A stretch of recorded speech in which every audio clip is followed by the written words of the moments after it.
आफाक फारूकी नए प्रोग्राम के साथ आपके सामने हूँ। सुबह सुबह सोकर उठा तो हैरान कुन तौर पे प्रेस कॉन्फ्रेंस आ रही थी चौधरी शुजात साहब की, और बराबर में तारिक शीमा बैठे हुए थे। तो जो सबसे ज़्यादा हैरान कुन था कि वो बोलते तो हैं ही माशाल्लाह से, मगर लोग उन्हें सुन भी रहे थे और समझ भी रहे थे। उनकी बातें दो चार ही मेरी तो बड़ी मुश्किलों से, वो भी बाद में जब हेडलाइन चली तो समझ में आई कि अब सच का कुछ पता ही नहीं चलता, और कुछ हो जाए इमरान को वोट नहीं देना है, मेरे बेटों पर दबाव डाला जा रहा है, और इस तरह की दो चार बातें। अजीब जमहूरियत है पाकिस्तान की। और इलेक्शन कमीशन जिसे खान साहब ने तो वैसे ही ख़त्म कर दिया जैसे अदालतें ख़त्म हो गई, पूरा रियासती सुतून सब ख़त्म हो गए। फिर उससे भी दिलचस्प वाक़या जो देखने में आया, वो खान साहब अपने किसी नेशनल कन्वेंशन से खिताब फरमा रहे थे पार्टी के। तो कहते हैं कि जब हमने ये पार्टी बनाई तो एग्जीक्यूटिव पार्टी का जब इजलास होता था तो लोग पूरे ही नहीं होते थे, 20-25 भी नहीं होते थे, तो मुलाजमीन को साथ खड़ा करके घर के तस्वीर बनवाते थे ताकि ज़्यादा नज़र आए और मीडिया में दें। तो रियासत मदीना झूठ की बुनियाद पे ही रखी गई थी, तो खान साहब गाए बगाए खुद भी इकरार करते रहते हैं। और फिर खान साहब ने उस पर बस नहीं किया। मैं कहने कि जो ख़वातीन विंग का इजलास होता था उसमें तो बुलवाना पड़ती थी ख़वातीन, जो ना मुलाजमीन को घरों से बुलवाते थे ख़वातीन मुलाजमीन को। खान साहब है बहुत मज़े की शख्सियत। उस पर मुझे याद आया कि कोई 25 साल पुरानी बात होगी, सरदार क़य्यूम साहब का मैंने इंटरव्यू किया, मरहूम मुजाहिद अव्वल कश्मीर। मैंने उनसे पूछा कि बेनज़ीर भुट्टो का और नवाज शरीफ का कंपैरिजन करें। अच्छा, हमेशा से मुस्लिम कॉन्फ्रेंस का एक तवील अरसे तक जो टिल्ड रहा वो मुस्लिम लीग नून की तरफ ही रहा, और मुस्लिम लीग कहना चाहिए जो पहले से ही, क्योंकि ये मुस्लिम लीग तो अलिफ से लेके ये तक रही है ना। तो उन्होंने कहा भाई बड़ा दिलचस्प सवाल पूछा आपने मुझसे। पहले मैं ये बता दूं कि इनका ये सरदार साहब का ये जुमला बहुत मशहूर हुआ और मुख्तलिफ हवालों से लोगों ने ऐसे कोट करने की कोशिश की, मगर मैं पूरे एतबार से ये बात कह रहा हूँ कि ये सवाल मैंने उनसे पूछा था कि बीबी बेनज़ीर में और मोहतरम नवाज शरीफ में कंपैरिजन कीजिए। और ये कि आज जो मुस्लिम लीग नून के सेनेटर हैं रिटायर्ड कैप्टन खालिद शाहीन साहब, इनके दफ्तर में ये इंटरव्यू हुआ था। तो उनका भाई बड़ा दिलचस्प सवाल है, एक समझता नहीं है और दूसरी सुनती नहीं है। कमाल तारीखी जुमला का कि एक को अकल ही नहीं है और दूसरी को गुरूर इतना है कि वो सुनती ही नहीं है। और खान साहब जो है ना, इन दोनों का मुरक्कब है, न सुनते हैं न समझते हैं, बोले चले जाते हैं, क्योंकि उन्हें पता है कि भाई ये वो चूरन है जो बिक रहा है और अभी बड़े अरसे बिकेगा। और जो तीसरा अहम तरीन वाक़या था कि पता चला आला फिर सडन कि पार्लियामेंट में अपोजिशन भी है, अपोजिशन लीडर भी है, और वो खड़ा हो गया पेट्रोल की कीमत और डीजल की कीमत बढ़ने पे कि उन्हें पता ही नहीं कि काश्तकार किस बुरे हाल में है, और जिन इलाकों में डैम है वहाँ से भी फ्यूल चार्जेस लिए जा रहे हैं, और वज़ीर ख़जाना को पार्लियामेंट में बुलाया जाए। और ये तो सनतकार आदमी, मतलब जो एक अपोजिशन लीडर का दबंग बयान होता है। तो सुबह सुबह बड़ी हंसी आई। फिर साथ ही खबर कल रात सुन के सोए थे कि इसी नूर खान की कमेटी में, कौमी असम्बली की कमेटी में उसे बुलवाया था नैब के साबिक सरबरा गुमशुदा अफराद कमीशन के चेयरमैन जस्टिस जावेद इकबाल को। पहले तो उसने दर हुए तो इतना ही नहीं समझा, उन्होंने कहा जस्ट क्या कहूँ मैं, बोला मैं कहना नहीं चाहता। इस बार जब दबाव पड़ा तो वो कोर्ट चला गया। कोर्ट किसके? पीटीआई के वकील के थ्रू, जो इस्लामाबाद हाई कोर्ट का सदर बना हुआ है। अच्छा, ये वकील इनकी तो आपने देख ही लिया कि तहरीक बहाली अदलिया के बाद से जो सड़कों पे जो इनके हालात हैं, देखिए माशरा पूरा टूट चुका है, कोई एक सेगमेंट ऑफ सोसाइटी आपका बचा नहीं। एक तवील दास्तान अलम है ये। और अब बहस तो ये हो रही है ना कि स्टेटस को टूट रहा है या जोग्राफिया टूट रहा है। तो हुजूर اسٹیٹس کو ٹوٹنے کی بہت ساری نشانیاں ہوتی ہیں. ٹرانسپیرنسی آ رہی ہو، جمہوریت گرو کر رہی ہو، آپ کے ریاستی اداروں پر لوگوں کا کہیں اعتبار ہو اور کہیں کوئی لیڈرشپ ہو. یہ کشیدگی جو ہے اس سے اسٹیٹس کو نہیں ٹوٹتا. آپ نے اسٹیٹس کو ٹوٹتے ہوئے دیکھا تھا نا ایران میں، تو جواب میں کیا انارکی آئی اور پھر مینارکی آئی. اور مینارکی لوگ اس کے لفظی معنی لیں گے، منارکی سے ملتی جلتی ہے نا، یہ جو اسلامی ریاست بنا رکھی ہے، اس کے اپنے لوگ اس کے خلاف ہیں، معیشت تباہ ہو گئی، لوگ تباہ ہو گئے. ذہن میں رکھیں وہ پھر ایک انٹیکٹ قوم ہے، اس کی سویلائزیشن ہے، ایک ہسٹری ہے، تو اس کا جغرافیہ توڑنا کوئی آسان کام نہیں ہو. اور نہ ٹوٹتا نظر آتا ہے کہ بدلتے رہیں گے حالات، واقعات اور خرابیاں پیدا ہوں گی، مگر وہ زمین ایز از اسٹل قائم رہے گی. یہ مسئلہ ہے جو جہاں سعودی عرب ہے اس علاقے کا کہ ریاستیں بنتی رہی ہیں، ٹوٹتی رہی ہیں، لینگویج اور کلچر. دیکھیں نا ٹرکی کلیم کرتا ہے نا، میں اس بحث میں نہیں جانا چاہتا، مگر یہ جو ہندوستان ٹوٹا ہے پھر اس کے بعد سے جو ہم دیکھ رہے ہیں کہ دیکھیں 1971 میں جب ٹوٹا تو تالیاں بجائی گئیں کچھ عرصے کے بعد نا کہ جان چھٹ گئی. اچھا پھر ایک طرف یہ بھی خیال گزرا کہ اب ہماری فوج نے سبق سیکھ لیا ہوگا کہ آدھا ملک ٹوٹ گیا، دنیا بھر میں امبیرسمنٹ ہوئی، دو قومی نظریہ بتی بن گیا. مگر آپ یہ دیکھیں کہ 5 سال کے 6 سال کے بعد ہی دوبارہ کود کے آگے اور اپنے ہی منتخب کردہ پرائم منسٹر کو پھانسی چڑھا دیا. پھر 10 سال تک جو کلچر بویا، 11 سال تک، پھر اس کے بعد بھی چین نہیں آیا. روز حکومتیں مناتے تھے، روز بگاڑتے تھے اور سب کنٹرول وہی کرتے تھے. سب نے دیکھا نا اپنی آنکھوں سے. اس دوران سارے ادارے ٹوٹ گئے، معاشرے میں منافقت، جھوٹ. کہ نا جب کوئی سسٹم نہیں ہوتا، نظام نہیں ہوتا، تو کیاس کا اپنا نظام ہوتا ہے.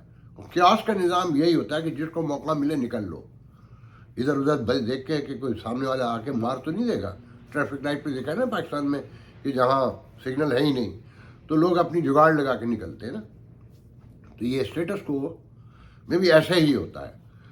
اچھا پھر خان صاحب کا یہ الزام، اس میں کوئی دو رائے نہیں ہے کہ یہ دو پارٹیاں، پیپلز پارٹی، مسلم لیگ، یہ ایک دوسرے کے خلاف لگی رہیں اور ان کا مطمع نظر بالکل وہی تھا جو ڈاکٹر ملیہ لودھی کا مثال دی جاتی ہے کہ اس خاتون کو ڈپلومیسی میں حصہ چاہیے، اقتدار میں حصہ چاہیے. بے نظیر بھٹو نے بھی لگایا، انہیں دھوکہ دیا. پھر مشرف لے کر آئے، مشرف کے بعد اب نواز شریف بھی انہیں لے کر آئے، پھر عمران خان بھی لے کر آئے. تو ان کے لیے کہا جاتا ہے، ملیہ لودھی کے لیے، کہ اگر طالبان کی حکومت ہو یا چنگیز خان کی یا آج مودی کی آ جائے تو اس خاتون کو اس سے کوئی مطلب نہیں ہے کہ کس کی حکومت ہے. اسے کہیں ایمبیسڈری، خاص کر برطانیہ میں، یونائٹڈ نیشن میں، امریکہ میں، اور بہت زیادہ ہوگا تو چین میں یا انڈیا میں، یہی امپورٹنٹ ہماری ڈپلومیسی ہے یہاں پر. تو یہ دونوں پارٹیاں بھی اقتدار کے، ان کا مینیفیسٹو تو کتابوں میں کہیں موجود ہوگا، عام آدمی کو تو اس کا پتہ بھی نہیں ہے نا. تو اس کی کوکھ سے پھر عمران خان صاحب نے جنم لیا، جس کے بعد اب سیاسی کشیدگی جو ہے عروج عالم جسے کہنا چاہیے نا، عروج معلیٰ پر ہے.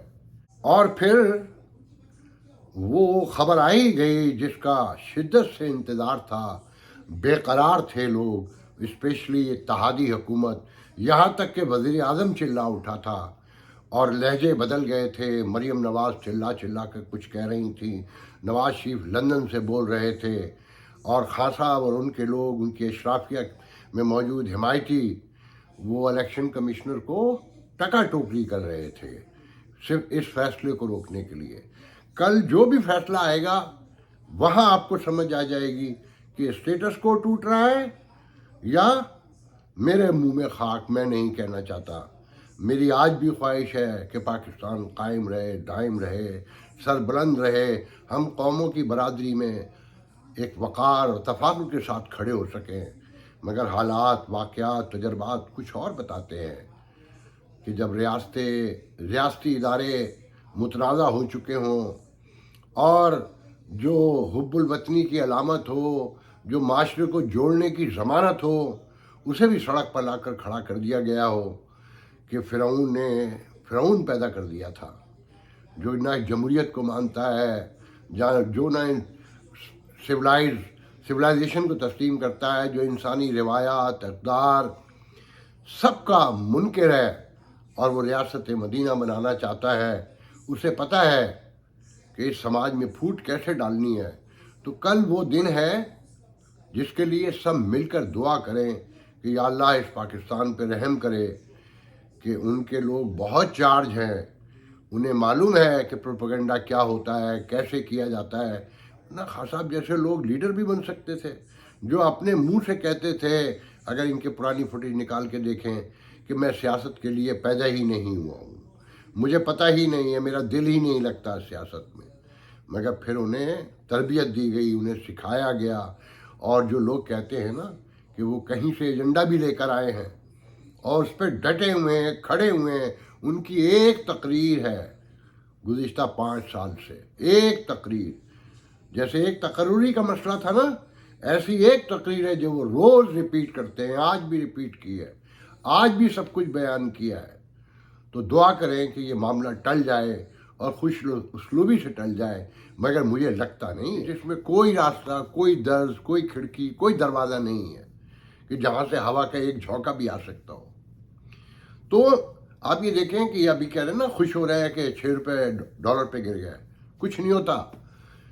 जहन में रखे, बार बार रिपीटेडली कह रहा हूँ कि जब फॉल ऑफ काबुल हो रहा था, जो आपने फतेह मुबीन के नारे लगाए थे और जो अमेरिका के ख़िलाफ़ आपने जहर बोया था, आज उसी अमेरिका से आपको अपीलिंग करना पड़ रही है ना कि खुदा के लिए हमें बेल आउट कराओ।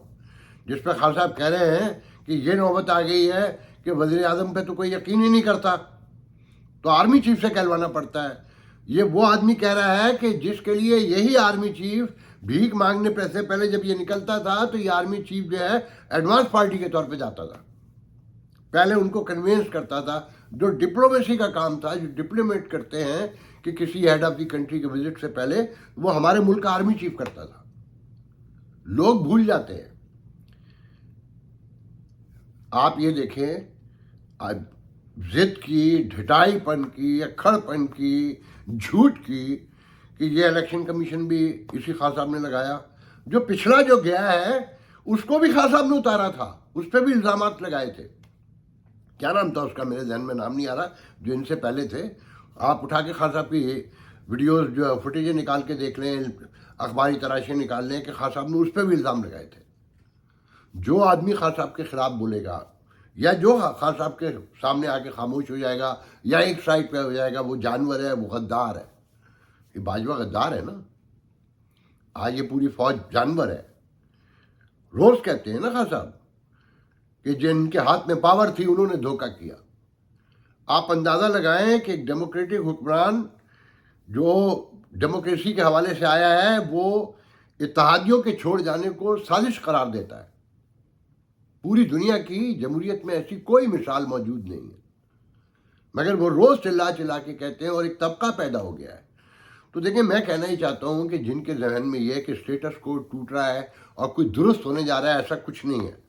ये तब्दीली जो भी अगर आती है, अव्वल तो कुछ लोगों का कहना है ऐसा कुछ भी नहीं होगा, कि डायनामिक्स अलग होती है इलेक्शन की। जो 15 पे हुए, जो 15 सीटें खान साहब ने ली, वो उसके आपने कहानियाँ सुन ली होंगी कि मुस्लिम लीग में भी फूट थी और फिर ओवर कॉन्फिडेंट भी थे, फिर इकॉनमी भी डूबी हुई थी। मगर मैं उसके बावजूद कह रहा हूँ कि लेट से अगर खान साहब को मैंडेट मिलता भी है तो कहाँ से मिलेगा? पंजाब से ना। उस पंजाब से जो तालिबान की हिमायत करता रहा है, जो कश्मीर की के नाम पर भारत से लड़वाता रहा है। हर मामले में एक ही सूबे के लोग हैं जो प्रिवेल करना चाहते हैं। अब नहीं, इनफ, अब ऐसा नहीं होगा। अगर खान साहब की हुकूमत बनती है तो यकीन रखिएगा कि बलूचिस्तान में बगावत तेज होगी, फाटा में मामलात और ख़राब होंगे। मतलब KPK में कि वहाँ मौलाना फजलुर रहमान भी हैं, वहाँ ANP भी है, वहाँ शेरपाव ग्रुप भी है, वहाँ और बहुत सारे ग्रुप हैं। और फिर सिंध, तसव्वुर ही ना कीजिएगा। मैं जानता हूँ कि कराची में कैसे सीटें छीनी गई थी اور ایم کیو ایم کس طرح تھوک لگا کے روتی تھی. مطلب جملے تھے اس کے کہ ہمارے ہاتھ پاؤں باندھ کر عمران خان کے سامنے ہمیں پھینکا گیا تھا. نہیں، اب نہیں ہوگا.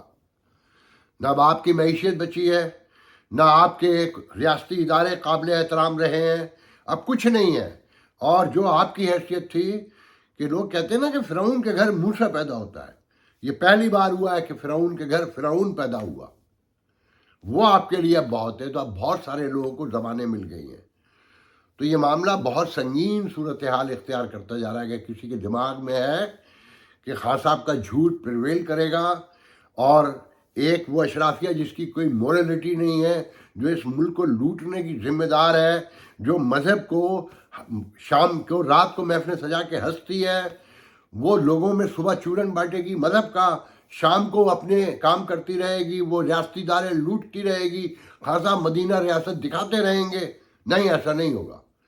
اور ایک بہت بڑے طبقے کو یہ یقین ہو گیا ہے کہ خان صاحب کسی عالمی قوت کے کہنے پر یہ گند پھیلا رہے ہیں، اس ریاست کی گرتی ہوئی دیواروں کو دھکا دے رہے ہیں، ان کے گلیمر کو، ان کے رومانس کو، ان کے نام کو، ان کی شہرت کو کوئی کیش کر رہا ہے، جس کے بہت سے ثبوت نظر آ رہے ہیں، اب بہت واضح طور پہ نظر آ رہے ہیں.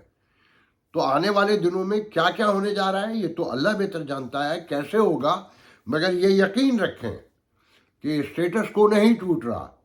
اس بار پھر جغرافیہ ٹوٹنے خدا نخواستہ جا رہا ہے کہ اگر ڈیموکریٹک پارلیمانی جمہوریت پریویل نہیں کرتی ہے، آئین اداروں کا احترام نہیں ہوتا ہے، اور ایک آدمی کے لیے ادارے انصاف کرتے رہیں گے، تو اب مزید کوئی نہیں تیار ہے ذہنی طور پہ. اب بندوق اتنی مضبوط نہیں رہی، اس کی گولیاں کم ہو چکی ہیں. کتنے سینے اور لیں گے آپ، یہ دیکھنا ہے. آج کے لیے اتنا بہت ہے. انشاءاللہ آپ سے اگلے ویڈیو میں گفتگو ہوگی. اللہ حافظ.